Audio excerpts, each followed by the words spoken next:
Back for the finals, our opponent won the die roll, mulligan to 6, and we have a hand of cards that are probably among the worst in our deck. Although I like Negate, it's a support card of course. So I'm still going to keep it just because I have perfect mana, a nice mix of spells and lands, and basically I can see a lot of cards in my deck making this hand really good. So I like to not mulligan here. You could argue for mulliganing because this deck certainly has the potential to perform stronger starts, but it's not like my deck is trying to decide the game in the early turns. So as long as I'm going to be able to control the board to a certain extent with this hand, I'm actually fine with having not the strongest card in my deck, in my starting hand.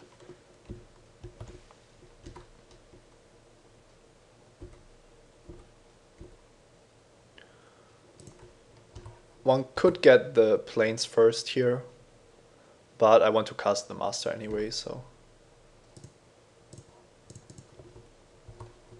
I believe that gives me a good option to keep open. Negate next turn. Looks like our opponent missed his land drop. So let's get in there for two. That's interesting, a mountain. Goblin Arsonist. Okay. I wasn't expecting that from the white-black Exalted deck.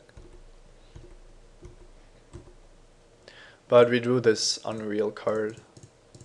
Tyrant's Invocation.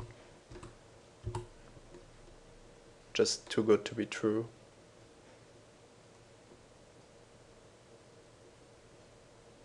He has a lifelink creature now, so I won't be able to block it with the master alone. Could Captain's Call and try to triple block, but then I open up myself up to brutal Chandra's Furies and whatnot. So I might even just Oblivion Ring the Sunstriker. And if I do that, I probably want to trade Arsonist and Master. Of course, this implies that he doesn't have anything else this turn, like a Searing Spear, but it looks like this paid off. Now I can always Captain's Call next turn, so I could take 3 from the Sunstriker this turn, and then try to block with Captain's Call. But as I said, blocking with Captain's Call is really not what I want to do. And I value the life gain quite highly, or rather I value denying the life gain quite highly. There just isn't that many cards that raise Tyrant's Invocation at this life total.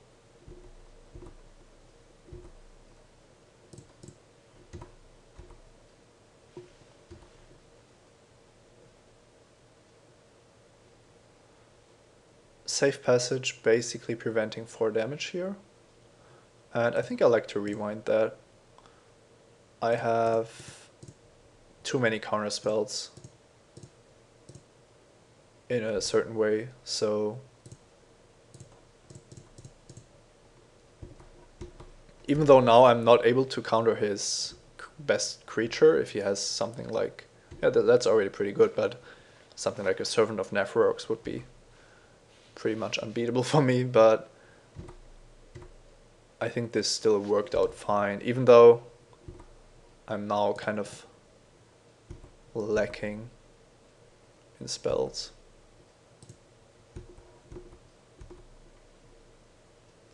It's kind of sad that he's going to lifelink up to 9, because that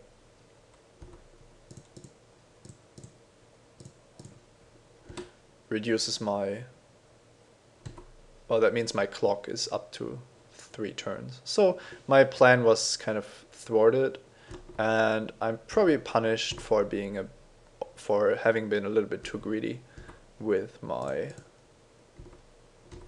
rewind there. But I think we can still do this. 8 mana if we play the land, so just getting Rewind with Archaeomancer should seal the deal.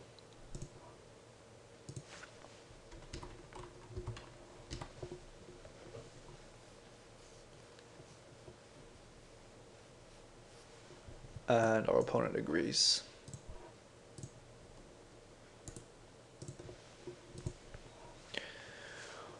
White, Black, Exalted, Zombie Goliath, Goblin Arsonist, Splash, maybe. So our blue cards are once again worse, and different from the last matchup, the Harbor Serpents are actually less important, because if the Exalted deck really gets going, it's kind of difficult to block their creatures anyway. Given that he has at least 2 Sunstrikers, I'm interested in Hydro Surge again, and maybe an Encrust. So Safe Passage not really good if your opponent is only attacking with 1 creature. Although he has shown some red, I would want to know what exactly he has before making a decision on that. Scroll Thief seems pretty bad given that he has shown Duty Bound Dead and a bunch of 2/2s, so it might be possible that we just want to get rid of these altogether, considering that they are pretty bad at blocking exalted creatures. They won't get through reliably, and Scroll Thief is pretty bad on the draw anyway. So all these reasons combine to make me think that we can easily cut these 2 and play an Encrust instead and a Hydro Surge. The last option would be to also take out the last Scroll Thief, but I don't think taking out a 1/3 for 3 and putting in a 1/4 for 4 accomplishes much. So this would be a nice trick to have up our sleeve, just drop a 1/6 for 5 and then block his creatures forever. But if those creatures are lifelinking, I don't really want that to happen. It's possible that I should play this instead of 1 Harbor Serpent. Yeah, let's try that. It has another point of toughness, so it might be able to block when the Serpent doesn't, and it costs 1 less, which might be important on the draw. We could have debated playing 1 more Plains, now that we have changed the deck a little bit, but I think we'll be fine. I'm not going to mulligan this once again. It's possible that he plays a Sunstriker and we need to react, but drawing Chronometon here was insane. This is an interesting situation where we can't Essence Scatter if we Chronometon, but we want to grow Chronometon anyway, and if he drops a Swamp, then he can respond to our pump by Cower and Fear. So if he would drop a Swamp, the correct play would actually be to not pump Chronometon. And because of that, I'm going to pump him now. This is additionally important because we started off the draft with a pack that had Cower and Fear. Of course, you would have to continue this thinking for every possible instant damage spell there is, but I believe that White-Black has only those. Rock's Faithbender, that is a good target for Rewind, I believe.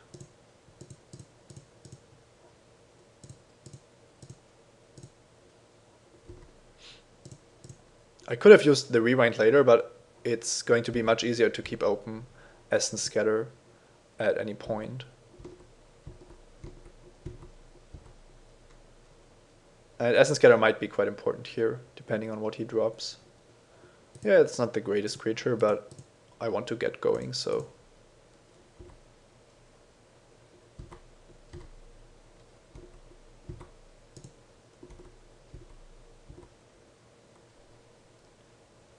Now, dropping Harbor Serpent doesn't accomplish all that much because it can't attack yet, so going to go with the Guardian Lions instead.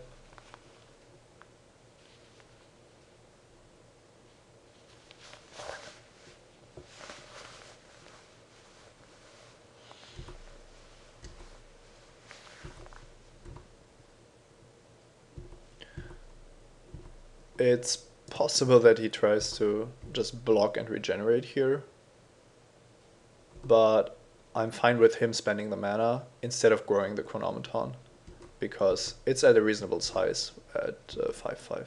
And I think I clicked through my main phase there. I wanted to cast Crusader of Odric, but misclicked.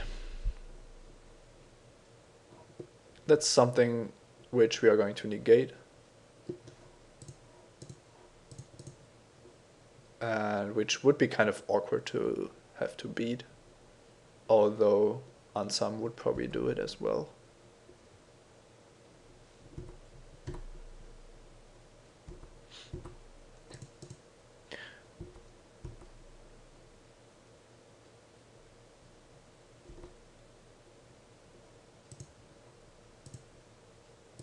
Going to go for Harbor Serpent here. If I draw an island, it can attack for 5. And if not, then it's very likely to be a spell. So kind of diversifying and protecting against flood by doing so. Although this would have been able to attack for 4, so it was probably a mistake.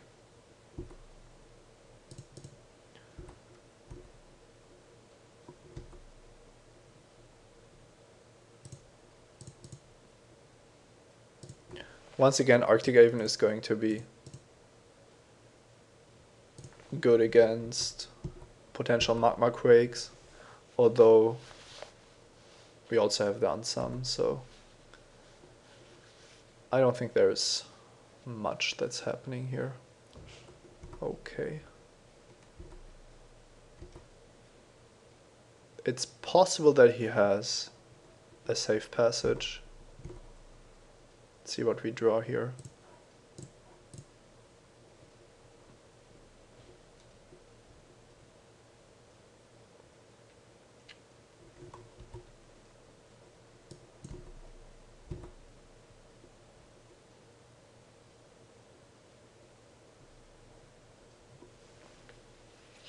It would be pretty cool if you had a magma quake for 6.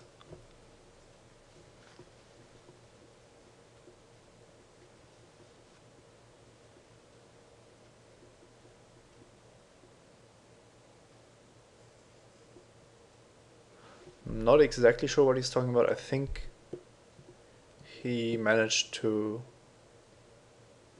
not regenerate his Mug Raider once. So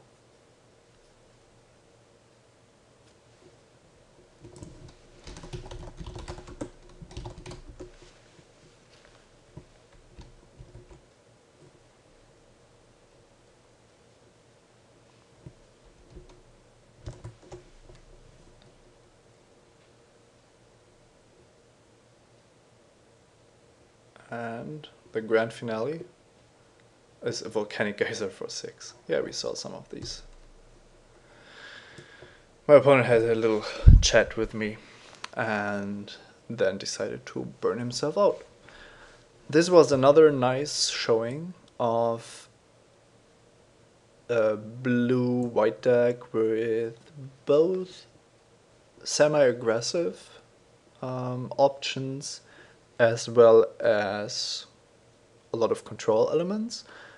And for me, the defining cards in this deck are Rewind, Essence Scatter, the main deck Negate, and then the 2 unsummons and the creature suit to manage the timing of everything. And of course you need powerful cards like Arctic Haven and Tyrant's Invocation, and of course Healer of the Pride also did a very good job whenever we had him. So this is some of the more let's call it juggly aspects of Core Set Limited, which I alluded to during the draft. it's not as clear cut as expert sets because of the smaller focus on synergy and the greater focus on card utility, staying power, and long-term planning. So that was Simon Says. Let me know what you think in the comments, and see you next time. Bye bye.